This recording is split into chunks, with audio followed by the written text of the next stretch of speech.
WNST Towson, Baltimore, and WNST.net. I almost went to the game on Tuesday night. I must say, Tuesday was my wife's birthday, and I appreciate everybody saying hello to her out on Facebook and Twitter and all our social media streams. And, she's a Red Sox fan. So, with the Red Sox-Oriole thing, it was like, maybe tonight we go to the ballpark. She came in around 5 o'clock. She said, I want to go to dinner. I don't want to go to the game. It was kind of hot outside. And then there was the first batter. Then there was the second batter. And then there was the second inning. And I was very, very glad that I sent Luke Jones instead. Luke, a rough night for the Orioles right now, and I guess on Tuesday. And this is starting to add up a little bit because these games almost matter like double, triple when you consider that, it's going to be the Red Sox, it's going to be the Yankees. These are the teams you're going to be fighting with at the end of the year. Tough loss, but made even tougher with the Rodriguez situation where the Andrew Miller trade is still hurting the Orioles at this point.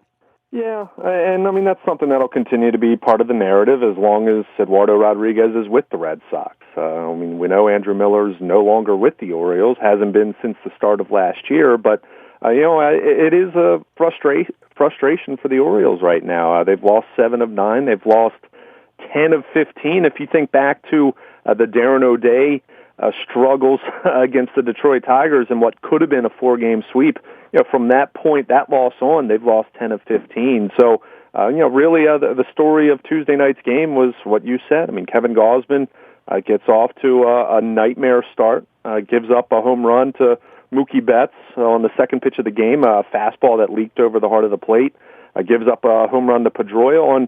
If you go back and look at the replay, he actually kind of hit his spot there. I think that one you might give Pedroia a little bit more credit. Yeah, he's pretty good, right? Yeah. Again, maybe the velocity not there early on in the game, although he was certainly dialing it up as the game went on. And then the 3-run homer to Betts, it was, you don't want to give up back-to-back home runs to begin the game, but if you settle down after that, you still like your chances, right? You give up the 3-run homer in the second inning, and it came after he had walked Christian Vasquez, the number 9 hitter, with 2 outs to put 2 men on. You are begging for trouble if you're going to walk the number 9 hitter with 2 outs and get to the top of this lineup again. And Mookie Betts gets ahead 2-0.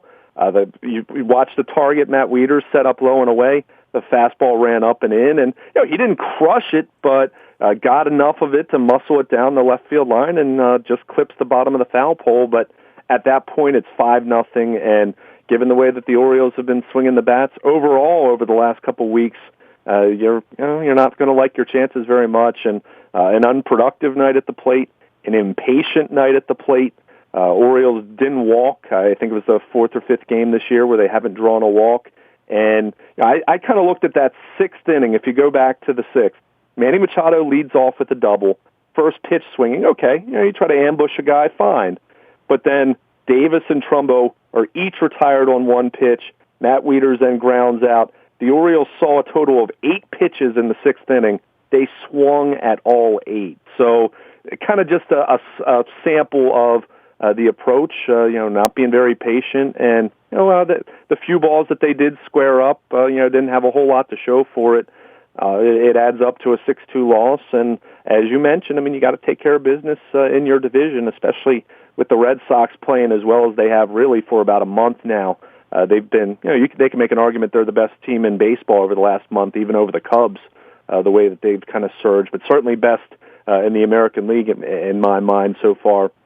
But, Orioles just trying to snap out of it. You were hoping winning 2 of 3 against a Cleveland team that had been playing well. You hope that was a sign of better things to come, but not so far 2 games into this 4-game set. Well, let's talk about the pitching, because that's really what will set us free here. And Gausman's got to be in his, not a might be. And I remember talking all preseason a year and a half ago about how last year needed to be Gausman's coming out party. You spent most of the summer, as did Alan, as did I, as did anyone with sense, saying, what are they doing with this kid? Why don't they just put him in there and let him pitch? Well, they've now let him pitch 8 times, and they haven't won a game yet. And that's not all on him. His ERA was fine.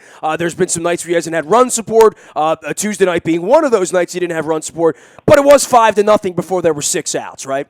Yeah, certainly. The run support's the biggest reason he doesn't have a win this year. But, you do look at the last 2 starts, gave up 3 home runs in Houston and gives up 3 home runs before he gets 6 outs on Tuesday night. I mean, I guess if you want to look at the positive, he did settle in after he was in some trouble in the third inning, gets out of it, and then the final 3 innings, he looked really good. And he was able to give them 6 innings at least that you didn't blow up the bullpen, knowing that you have Mike Wright tonight and Ubaldo Jimenez tomorrow, knowing what kind of strain that could put on the bullpen, and you kind of brace yourself there. But well, that's the real story, right? I mean, for Buck, right? Buck's out there shaking his head in the second inning saying, I got Wright and Jimenez coming back here, and if I don't have Jimenez on Thursday, what do I have? I have some kid from Bowie or Norfolk I'm bringing up here, or I'm gonna have a rested version of my long reliever. This is the wrong week to have this problem, right? Against the first place team, where you're gonna wake up on Friday if you don't wake up here in the next 48 hours, and you're gonna be 6 games out of first place again all of a sudden. Yeah, and it's compounded by the fact that the Red Sox have had the best offense in baseball. I mean, they've been terrific swinging the bats. They've out-Orioled the Orioles, as I wrote at WNST.net. First 2 games of this series, 7 home runs, the Orioles with none. But with Gausman, I mean, really the first couple innings, as much as we talk about his need for a better breaking ball, and we've seen it look good at times this year, we've seen it look, kind of like how it's looked in the past at times, but it was really his fastball command the first couple innings. He could not command the fastball whatsoever, and that's where he got into so much trouble. He settled in nicely, but to your point that you just made about the bullpen and the state of the rotation, you got the sense that he had to wear Tuesday night's game a little bit, and fortunately he was able to settle in and didn't let it get completely out of hand to the point where you're down 10-0 or something like that. But the damage had been done, and there was going to be no coming back and making it a good outing by any means, but at least finished on a better note. But you're right. I mean, Kevin Gausman, they need him to be, if not an ace, they need him to certainly be a number 2, number 3 kind of a guy. They've gotten the bounce-back performance from Chris Tillman, and Gausman, had looked pretty darn good, but now 3 of his last 4 starts, he's given up 4 earned runs or more. So, needs to be better. There's no doubt about that. But really for him, it sounds so simple, but it was the fastball command where pitches kept leaking out over the heart of the plate, and this is a Red Sox. This Red Sox team is not the team that you can make mistakes against and expect to survive. They're just too good. And even on Tuesday night, Jackie Bradley Jr. goes on maternity leave. His replacement, Chris Young, robs Manny Machado of what looked like it was a home run, and Mookie Betts, the right fielder, hits 3 home runs. I mean, there's just really, other than the last couple spots in that order, there are no breaks in that lineup. That's why seeing Kevin Gausman walk Young and Vasquez in that second inning to set up what eventually was the 3-run homer to Betts, that's what just kills you. You can't do that against a lineup like this. Luke Jones joining us here on WNST. You'll be hearing from various members of the Boston media today. And Mookie Betts is a guy who, I began the year by talking to a bunch of Boston reporters, and they're all like, he's their best player. He's their best player. And he's been their 6th or 7th best player. I mean, the way the offense has been with Bogarts, with Bradley Jr., Ortiz being where he is, Ramirez with a bounce-back year.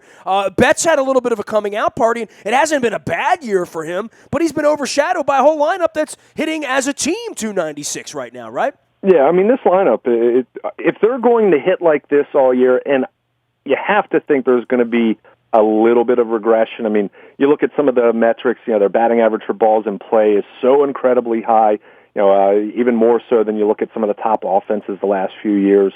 So you think some of these guys are going to cool off a little bit. Jackie Bradley Jr., who's been or is on paternity leave right now, he had the long hitting streak. Xander Bogaerts has his own hitting streak right now, which wasn't even talked about on Tuesday night with everything else going on. But I remember when he stunk a couple of years ago. We were all questioning, is he going to make it or is he not going to make it? And, boy, he's making it. Well, he's hitting 350. I mean, even with David Ortiz doing what he's done, I mean, you could make an argument because of the importance of playing shortstop. Bogaerts might be their best player right now, but it's amazing to see what the 5, 6, 7 different guys have done in that lineup. I mean, even a guy like Travis Shaw, there was so much talk about him taking Pablo Sandoval's job, and then you're wondering, okay, is he going to do it in the regular season at a level that justifies making that decision? We know Sandoval's gone for the year shoulder injury, but even he's hitting close to 300 and is slugging over 500. So like I said, other than the last couple spots in that order, when you get down to Swihart and Vasquez, there's not much of a break whatsoever. So you have to be on your spot. You have to be precise. As the game went on, you saw Kevin Gausman found his fastball command. He was able to dot some pitches and dotted the outside corner against Bogarts on I believe was a 98-mile-per-hour fastball. He was able to get Ortiz.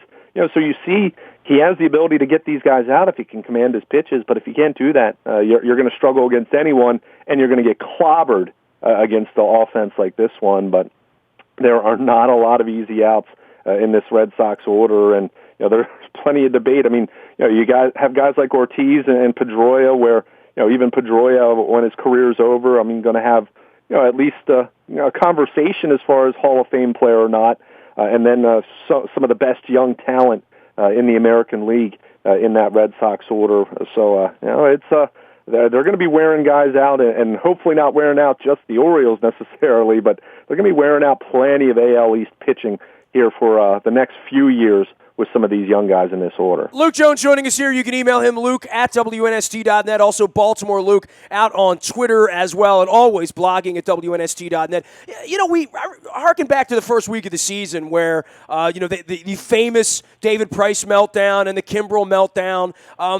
Did you get the feeling that the Red Sox could be this good, especially offensively? I know I didn't, and I looked at the team the first week or two and thought, well, they're nothing special when Price isn't pitching, right? I mean, it's nice that they have a $200 million pitcher. I'd like to have him more than Chris Tillman or, Ubaldo Jimenez or Gallardo. But all that being said, they have impressed me over the last 7-8 weeks to be able to get to this point. And now that they are at least waving the broom around at Camden Yards right now, it is a little frightening that the Orioles could start to do a little fade here this week. And it doesn't feel like, as you said, losers are 10-15. They struggled. They struggled in Houston last week. They've struggled since the O'Day meltdown. They're now home and struggling against the American League East. And I know it could turn around tonight. Score 12 runs tonight. I get that. But it kind of has to start happening here soon, because this is where you fall behind if you start losing series, as you like to point out. Yeah, and like we said, it's in the division. And look, the Red Sox are playing really, really well.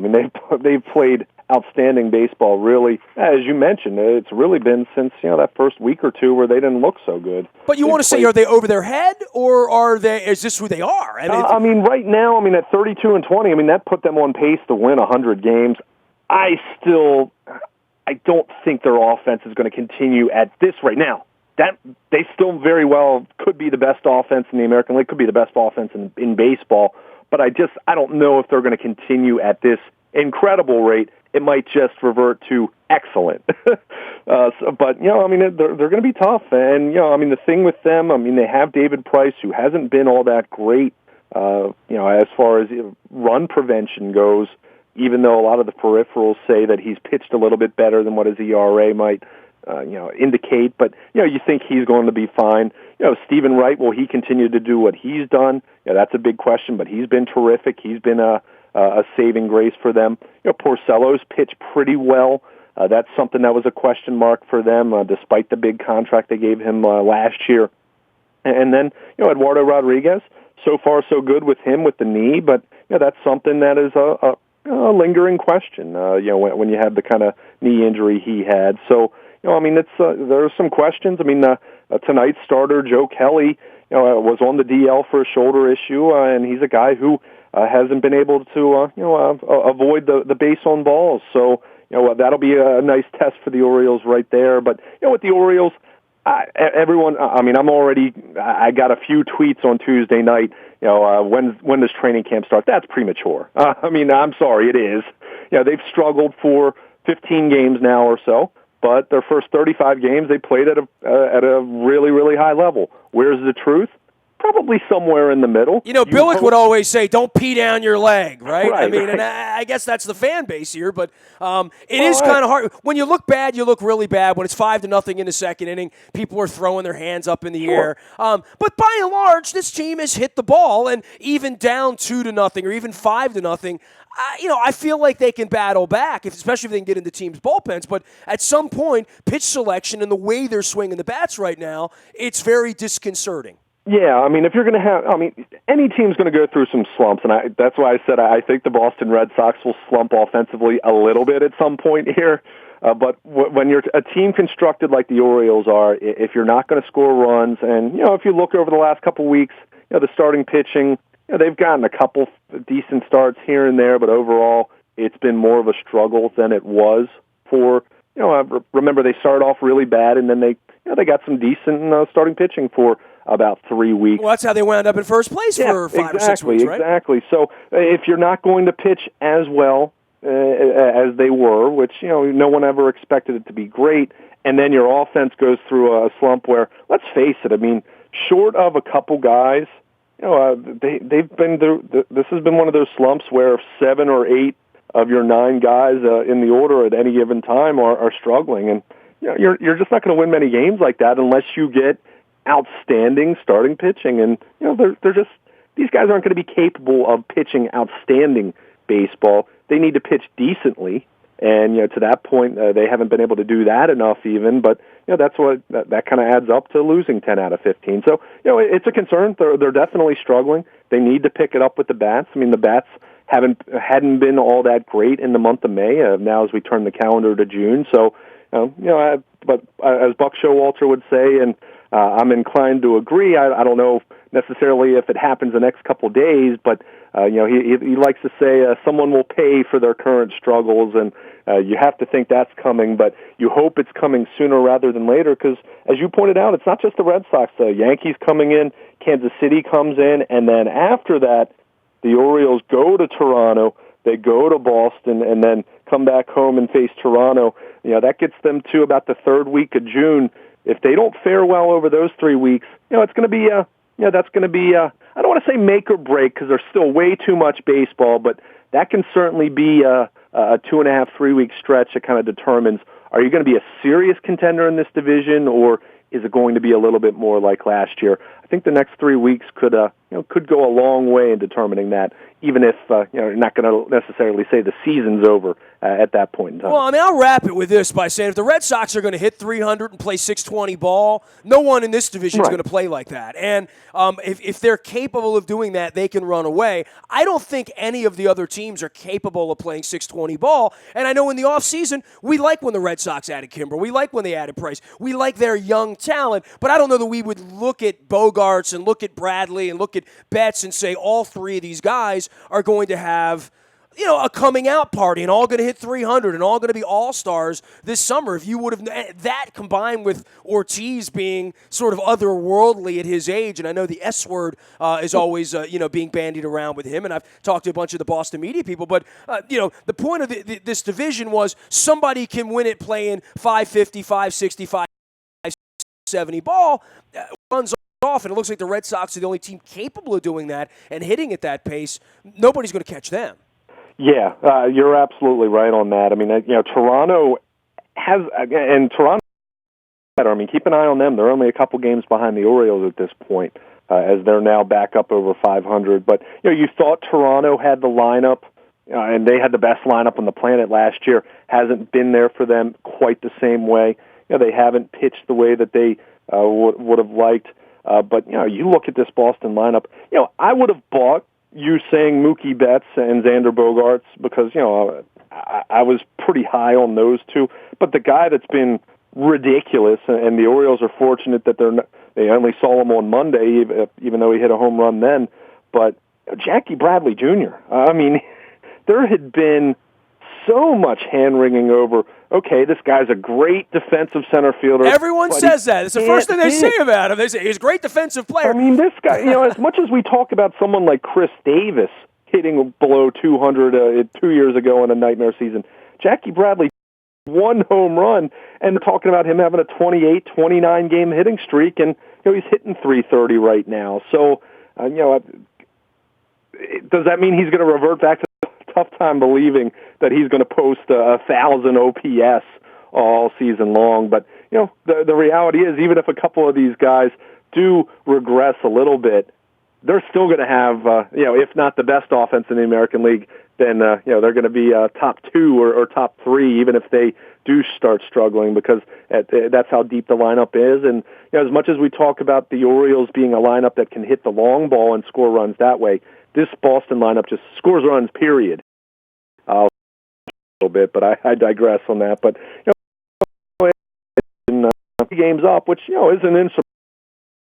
We've heard about this kid forever. You talk about Jackie Bradley Jr. or Bogarts or these guys that the Red Sox have brought up that they're kind of counting on and want to see something special out of. We've been talking about Dylan Bundy for 5 years. He's now sort of an afterthought in a bullpen where he's kind of finding his way. They're not going to send him back. They're going to pitch through this. What's the real inevitability of him? He looks like he's sliding towards some sort of Brian Mattis role that's not even a specialty role that they wanted for Mattis. I don't know what his events are.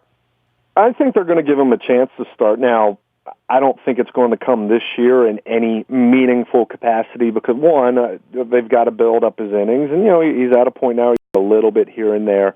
But, they're going to – I don't want finished product. The calculation in last year that prevented him from pitching. But I think you look at the fact that, velocity has been generally 93 miles per hour. He's touched 95, 96 on occasion, but, hasn't had the velocity that wows you. Certainly not the velocity that he had when the Orioles drafted him out of high school and the way he pitched early on before having the Tommy John surgery in 2013. Peripherals, he's only struck out 4.3 batters per 9 innings. I mean, that right there, that's not good enough. If you're talking about how he translates as a starting pitcher. So, where he stands right now, I think he's going to continue to be in the bullpen this year. I think it's possible, depending on how this goes for the Orioles, hypothetically, if they're out of it with 2 weeks to go, and in a position like where they were last year, let's say, could I see Dylan Bundy getting a start or two in September? Sure, if his innings are in a place where they want to keep pitching them. But I think, you're going to see them attempt to put him in the starting rotation next spring and ultimately be. And as you mentioned, that reliever, to get him to the point where he's stretched out, to get his innings up to a point where that's a challenge and something that they're going to have to try to monitor while they also have him in the bullpen and have him try to contribute to a team that you hope continues to compete in the AL East. So I'm skeptical. If you're going to ask me right now, do I think Dylan Bundy will ever be the top of the rotation starter that the Orioles envisioned when they drafted him in 2011? Gun to my head, I'm going to say an emphatic no at this point. But that said, he is right now is all he's going to be moving forward. In the last couple of years, you just have to kind of see how it goes moving forward. But overall, and this, I keep getting the question, why don't they give Bundy a chance to start? Frankly, he hasn't pitched well enough out of the bullpen to really think that things would be that much different as a starter, especially just not missing enough bats. And that to me has been the biggest disappointment for me. But at least he has been able to stay healthy, knock on wood. Orioles get back after it against the Red Sox on Wednesday night and again on Thursday. Here come the Yankees this weekend. Luke will be on the scene at Oriole Park at Camden Yards, sitting next to Buck Showalter prior to the game. All the post-game sound also in the Buy a Toyota Audio Vault. You can always reach Luke at WNST.net. I'm in the Buy a Toyota Audio Vault 24 hours a day. We're also live streaming on our YouTube channel at WNSTV as well as out on the internet from time to time as well. I'm trying to get that Facebook Live working as well. You can email me, nasty at WNST.net, Twitter, Facebook, Snapchat, LinkedIn, Instagram, anywhere you are, we are. WNST.net, AM 1570 in WNST Towson, Baltimore. And we never stop talking Baltimore sports.